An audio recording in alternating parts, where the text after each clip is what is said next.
fuck it. Let's risk it all, dude. Let's risk it all, dog. Que hola, mi gente. Aquí estamos after some weeks of teasing it online, something I'm extremely excited about.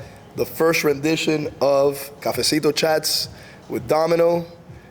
And today's first guest is very special because, to be honest, this is the man that even made this all possible to bring this vision come to life. And we'll go into that. I'm here with Robby Ramos. Some of you may know him as Diego Cottonmouth. That's how I first met him on the Netflix show Heels. Hell yeah, dude. Robby, que hola. Que hola, It's 3:05 p.m. So the tradition is from here on out. We're starting every Cafecito Chat con, mira, Un poquito cafecito. Claro. I'm So in mira. for it, dog. Pero cuidado, porque está caliente. Ahí está. And I'm shaky, dog. I'm shaky. Cheers. Cheers, brother. Bueno. Que vuelta, how's your day been? Good, dog. I needed that pick-me-up. I'm not gonna lie. Yeah, you know I'm gonna have another one porque No, like that. está la cosa mala hoy. Bro. Aquí viene la cagalera. But yeah, so again, I want to thank you for providing. I think it's beautiful how we were introduced, how it all came full circle. Yeah. This was a vision I had that I always wanted to do, and then we were meeting. And again, something else I'm grateful for is that you wanted to showcase with Cultura Media House and Cultura TV, the short doc that you guys are doing with the wrestling and whatnot. And in talking, for those that don't know, we were talking and we had a similar vision, something we wanted to do together. And it just aligned itself, and we have the same mutual friends. Junior Alonso, who's behind the camera right now. I said the producer extraordinaire. The producer, right Aki, there, graduated high school, Christopher Columbus, with that fine gentleman. David Verjano, who's the creator of my logo, who also works with you guys as well. Yeah. It all just came full circle, and this idea of Cafecito Chats, you know, it manifested in a beautiful way. So it's only right that you are the first guest. Fuck yeah, dude. I'm honored, of this show. And again, thank you for allowing me the platform to be able to do this, to be able to discuss things with you. I respect what you do. You are into the arts. Yeah. For those that may not know, this fine gentleman is an actor, was on the show Heels from Netflix, has done other work as well, but is always putting on for his city. I feel like you are somebody that, I mean, just look at the space. What you don't see, you see a lot of Marlins memorabilia, a lot of old Miami Heat memorabilia. Yeah. So again, you could tell that the culture of Miami is something that hits home for you. So not only thank you for embracing the culture, but thank you for allowing the platform for Cafecito Chats. Absolutely, bro. What's interesting about this space is that similar to the organicness with which we came together to do this show in specific, this space has also been kind of like an outward symbol to how organic it's all been. You know, we're all like a team of creatives and artists that have come together to do some shit for Miami that I think has been a long time coming, dude. Conversations with you that I've had, with other people in Miami, that it just feels like creatives haven't, you know, been able to really showcase. Yeah, bro, and more than creative freaks, dog. Like the people on the outskirts, the subcultures, the people that don't get shown enough or don't get pointed the light enough. In Miami, I think is what we really want to focus on. Absolutely. And your show in specific with Cafecito Chats, I think is going to be kind of a vehicle into that, bro, and showcasing different people in the community that we fuck with. Yeah, absolutely. And I think it's crazy because I've always thought there's so much more to Miami, and everybody around the world knows Miami, right? South Beach. But I've always had this like thought, we've talked about it before, where Miami is more than Ocean Drive and South Beach. Like there's so much more to Miami. And again, like you said, like with this vessel, with Cafecito Chats, and collaborating with you guys and Cultura Media House and Cultura TV, we get to showcase that. Yep. Like that there's a lot more depth to Miami.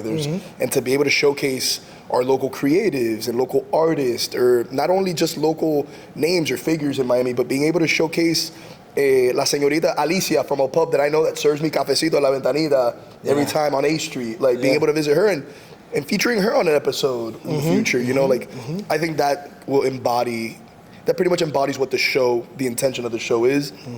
And again, like you said, it's things we need to showcase. There's so much beauty in our culture. I think people are very interested in our culture. Again, Miami is it's one of the major cities that people recognize. And I think it's up to us, the locals, to be able to showcase that and let people know, you know, like what Miami is truly. about. I agree, bro. So I'm excited. I'm excited about this. I'm excited about and grateful that you've allowed me to bring this vision and collaborate with you together on it. But I have to ask. Oh boy! Since we're talking about la cultura and the culture and all that. I gotta know where this is going. I gotta ask. Being that you were on the show Heels, all right. So you know a thing or two about heels. For those who don't know, heel is a wrestling term for a malo or a bad guy. What would you say in Miami growing up or Miami right now? What is or who is the biggest heel in Miami or the biggest heel in your lifetime? We want to get here, bro. Look, unfiltered. Unfiltered. Look, I left Miami for a myriad of reasons, but one of them was because I felt like, again, the creatives, and for me to grow as a human being, but also as an artist, I had to go somewhere else to do that. Yeah. And I think part of that is because there's a lot of people gatekeeping in Miami, and this happens anywhere, by the way, but since we're talking specifically about where we're from and our culture, there's a lot of gatekeepers.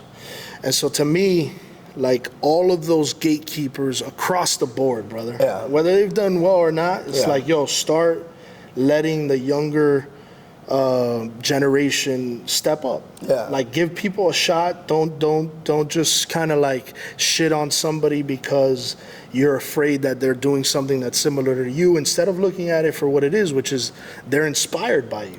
Right? It's like a young wrestler comes up to you now, it's like, hey man, how'd you get into it, blah blah blah, and you're kind of like, fuck this. Like what is like that, if certain people may feel threatened that I don't want to share that. It's like, no, we're here to inspire others, and it's the opposite. And inspiring somebody will carry that message that we're trying to portray with our art or lo que sea. So 100%. And if your shit is as dope as you think it is, then why wouldn't you want to share it? You have no fear of like anybody recreating it or whatever, because you're the one who makes it the dopest. Exactly. Right? It should be flattering, if anything. Right. So the people gatekeeping dope shit, those are my fucking heels, bro. Those are the heels. Clip those that. gatekeepers. Oíste. That's Miami front. Yeah. And then what was the other question? There was another heel, like, in my life. In your life or something, or it can be a bad plate of food. You know, for me, like, a bad plate of like food. For example, for me, my heel right now is porque yo tengo hambre ahora. Hell yeah. My heel right now that I'm thinking of is, I remember, I'm not gonna name the restaurant. Okay. Or should I? Fuck it, we'll bleep it out if anything. Mira, La Carreta.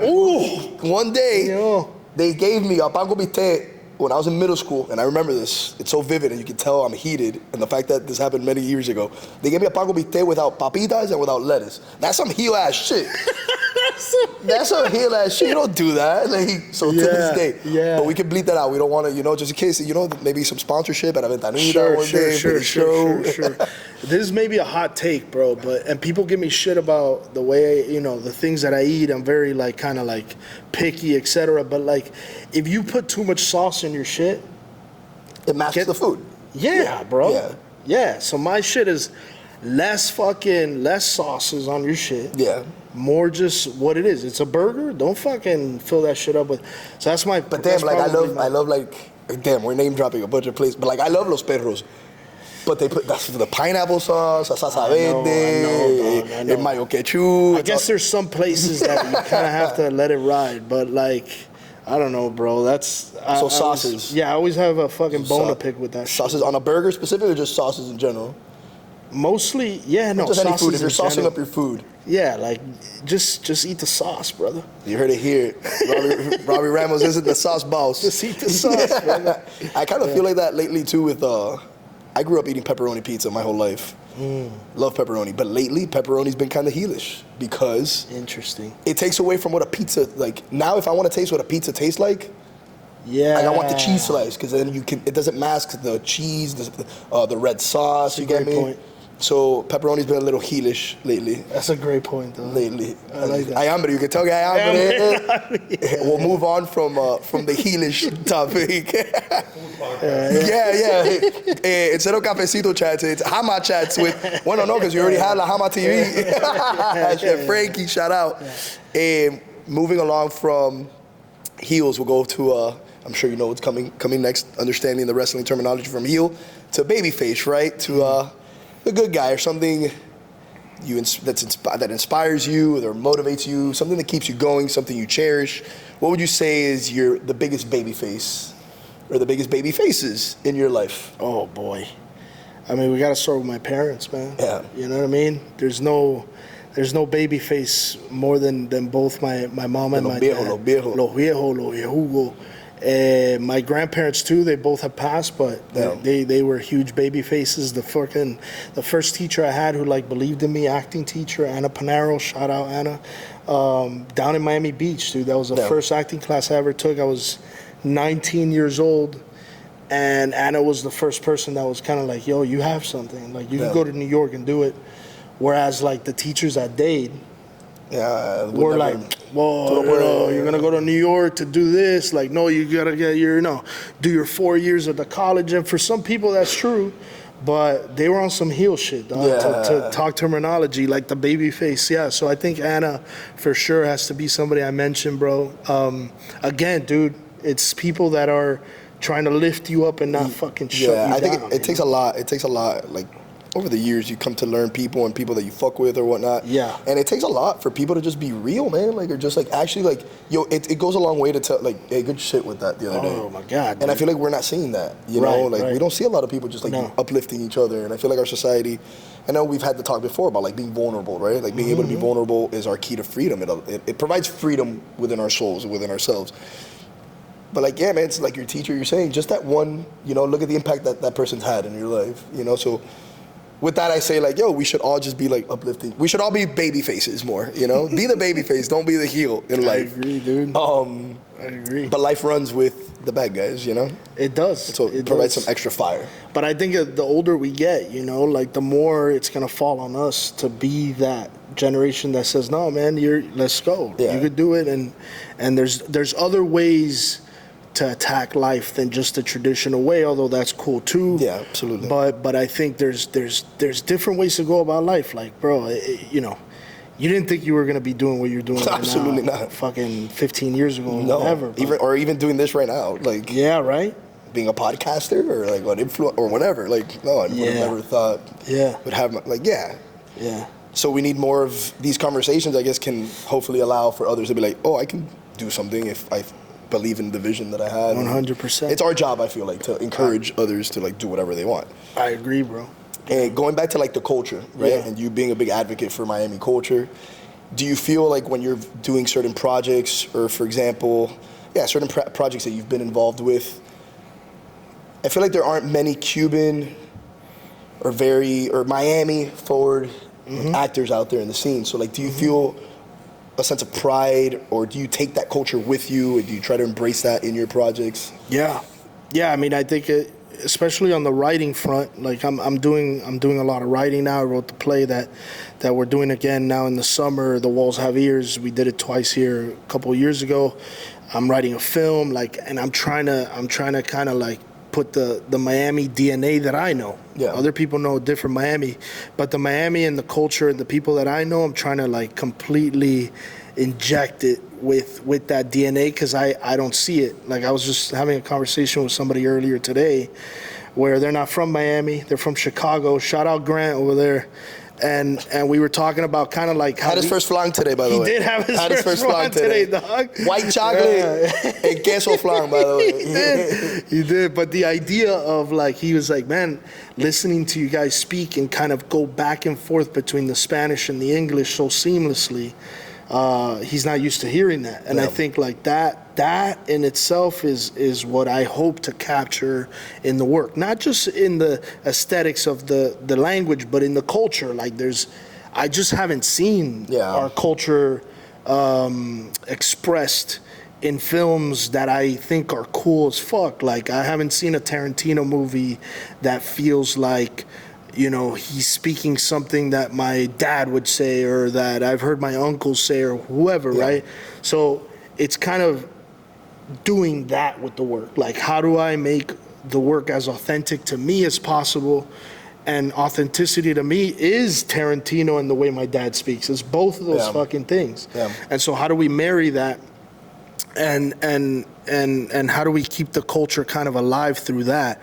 With the acting side, I can only act from myself, you know. So everything when it comes to acting, and you probably know this as a wrestler and creating a persona and a character, it's kind of like you can only take from who you are. You can't fucking try and be somebody else, because then it's gonna come off phony. Yeah, absolutely. And I feel like, and I've heard from greats, you know, wrestling greats, that have said the best wrestling personas are the ones that can portray themselves, but just exaggerated to the 1,000th degree. You know what I mean? And I feel like, like Domino is, like, and I've said it before, like, it's not just somebody I'm portraying, it's me. I just turn it, me pongo la pila, if you will, and I turn it up, and it's me. It's me. It's pretty much me. If you catch me years ago at the club, like, it's me. I can tap into that. You know what I mean? So just like you said, absolutely. I did want to ask about, since we're talking about, you know, the culture and you and your projects, I know you were involved with that project Amparo. Yeah. So I wanted to know how, I know there was some heavy like scenes in that. Like how did that feel, having to revisit something that you knew was maybe tough for your ancestors, your parents, los viejos, your grandparents? How did that feel, being able, I'm sure you felt a sense of pride, but I'm sure there was also some sort of, like, I'm sure it was bittersweet. Oh, dude, to the 10th power, because so in the play Amparo, we had written in that my grandfather had Alzheimer's. Oh, wow. And that my grandma had just passed away, and in the play, Robby Ramos is looking for her, and he keeps coming and interrupting my scenes and being like, have you seen Mima, whatever, and I'm like, oh, like, she's not, you know, or trying to, like, kind of, like, change his thought process in that moment. And it just so happens to be that during that same time, I lost my grandmother, because Amparo was 8 months. Damn. During those 8 months, I lost my grandmother. She passed away. She had Alzheimer's. Damn. And then my grandfather, once we put my grandma in the home, it triggered his dementia. He lost his mind, dog. Damn. So we had to put them both in the same home. They could barely see each other. And I had a moment on when my grandmother passed. The whole family was there, and she wasn't passing, you know, like we had been there a while, and she was like taking her last breaths kind of thing. And the nurse said, bring in a viejo, right? So we wheel in my grandfather. He hadn't seen her in weeks, because they had tried to separate them on purpose, because he would turn up. And bro, this day they wheel him in, and they put him next to her. She is like, man, she must have been, I want to say 60 pounds. She was like this, bro, thin. And they put her next to him. We were worried, because we're like, oh my God, he's going to see her like that. Yeah. We don't know what it's going to do to him. Dude, he looked at her, he smiled, and he said, linda como siempre. Damn. I get fucking chills, dog, because he said that, and they wheeled him out, and she passed right after that. It's like one of those things that in a movie, you'd be like, come on, guy. This is too spot on. Like, the guy says that. Bro, and they had been married since she was really young. She was like 16, and he was like 21. At that time, it was cool, people. Relax. And they had been married all those decades, bro, and that was the last moment that they had together. And so then the next day, dude, I had to go do the play and have that experience. So the play, to me, like, it did that. It connected me. It helped me mourn through the passing of both of them, because my grandfather passed really shortly after that. But then also, when you talk about culture, dog, and like what Miami means to me, and me coming into my own as a human being, Amparo helped me like reach back into my roots and fucking, you know, like save them, because I had left to New York for 9 years, and I was kind of like, not putting away, but I was kind of like, Miami, kind of foreign, bullshit. You know what I mean? Like, and so it helped me reconnect with Miami, with my grandparents, with everything, dude. So damn, that's dope. That's wild, dog. You didn't know that story. I didn't, man. Damn, that's wild. Yeah. That's nuts. But that's what's beautiful about, again, having these conversations, right? Yeah. Like, sharing something like that, which thank you for opening up about that. Like, damn, that's dope. Like, that's moving. You know, it's like beautiful. It's like, damn. You know, I felt so, me dio como me dice. Calofrío. That's dope. That's dope. Yeah. To go to something a little bit, I guess, more lighthearted, right? which again, thank you for sharing that. I'm sure it's tough to have to tap into that, is your experience on heels, right? Yeah. And I guess how was that? Just because more so, I'm curious, right? Being a professional wrestler here locally with CCW, like how'd that feel for you? That whole experience of having to tap into Diego Cottonmouth, right? And like more so, I guess what I'm more curious about is you came to a CCW show, and how was that experience? Seeing the ring, smelling the ring again. Like, did you get any, or did Diego Cottonmouth get any temptation or urges to want to maybe step foot back in the ring? Maybe, dog. I've heard rumors of a potential fucking collab with Domino. I don't know, dog. Diego Domino. Pero it's funny you say that because every time we go, whether it's to the events or the training facility, Junior's always like looking at me and be like, to see if you got that itch. To see you got that itch. But also just because he could see, I guess, that I'm kind of like a little bit spaced out and kind of in my own head, because it does remind me a lot, bro. Like the sounds, the way you guys speak to each other, the terminology, the whole vibe, just the fucking energy in there reminds me a lot of heels and kind of takes me back to that. Like, am I on set right now? What the fuck's going on? And also anxiety, bro, because getting on in the ring is fucking dog. Not enough people talk about that. Like the fear of that, of like, it's intimidating. And coming into it as a foreigner, because I had no idea about wrestling at all. Okay. Like none. I never watched wrestling. I was always like into baseball and different sports, but I never got into wrestling. And so when I got on the show, it was like, holy fuck, now I'm in a ring with like James Harrison and all these other monsters, dude. CM Punk yeah, bro.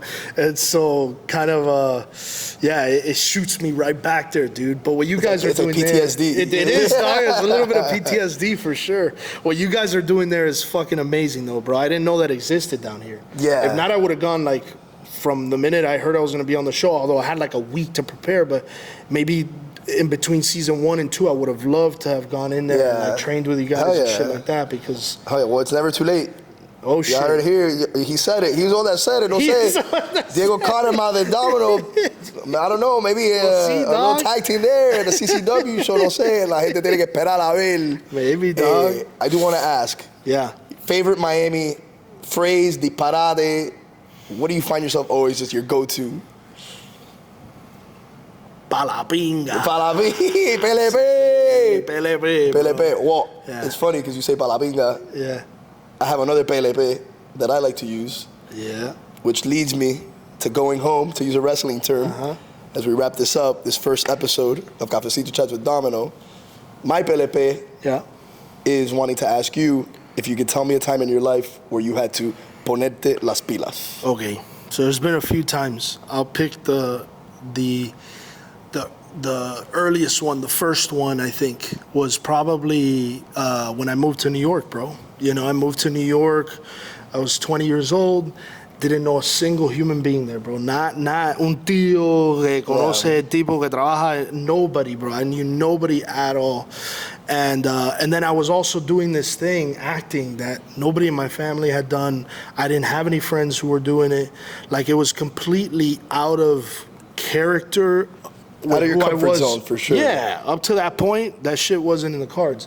So, getting to New York, and me puse las pilas, bro. I fucking started working wherever I could in terms of theater, like, for free, by the way. Yeah. I didn't make money at acting until maybe 9 years in. Yeah, till Heels, really, bro. Yeah. I didn't make real money at acting till Heels.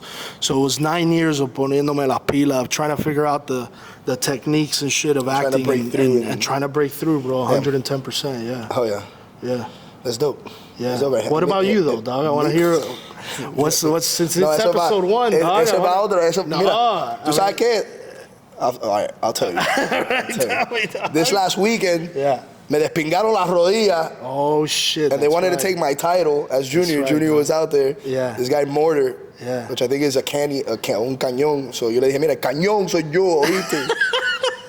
And I knew I had everybody in the crowd like, dude, I busted my knee in the middle of the match. Yeah, Junior told me he was worried about you, bro. And I thought I was going to, I legit, like, I'm losing this. Like, I'm going to lose I can't stand on my foot. So I heard Domino in the crowd. I heard everybody in the crowd started chanting Ponte la pila. They started chanting Cafecito. So it's like Popeye, like Popeye. Cuando se pone fuerte, I was like, okay, ahora me tengo que poner la pila. So, lo despingué para la pinga, cojones. Me puse la pila. You're the man. You're the man. Hey, y'all saw the first episode aquí of Cafecito Chats con Domino. Today's guest, Robby Ramos. Beautiful studio. And thank you for allowing this vision to come to fruition, to manifest it together. And this isn't the last one. There will be more. 2 Wednesdays a month, aquí, and every episode, con la pila bien puesta.